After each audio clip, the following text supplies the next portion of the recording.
ఏపీకి మాజీ కాబోతున్న ముఖ్యమంత్రి జగన్ ఆ మధ్య మార్గదర్శి సంస్థ మీద పగబట్టి ఏదో ఒక సంబంధం లేని దిక్కుమాలిన కేసు పెట్టించి సంస్థ అధినేత రామోజీరావు తదితరుల మీద విచారణ ప్రారంభించారు.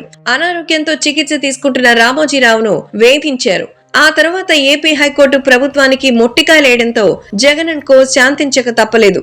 ఆవు చేలో మేస్తే దూడ మాత్రం గట్టున మేస్తుందా అన్నట్టు జగన్ ఆశయాలకు అనుగుణంగా అప్పట్లో వైసీపీ నాయకులు రామోజీరావు మీద మార్గదర్శి సంస్థ మీద నిప్పులు చెరిగారు. నేను మార్గదర్శిలో చేరాను, ఇక మోపెడ్ కొనుక్కున్నాను అనే యాడ్ కి అందరికీ గుర్తే ఉంటుంది.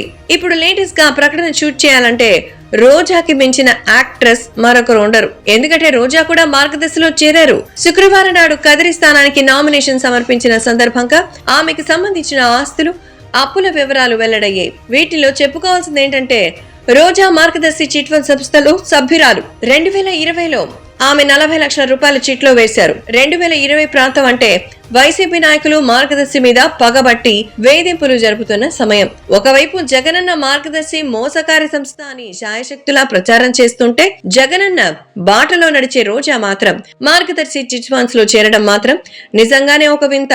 మరి రోజా మార్గదర్శిలో చేరారన్న విషయం తెలిస్తే జగనన్న ఎలా ఫీల్ అవుతారో ఏంటో.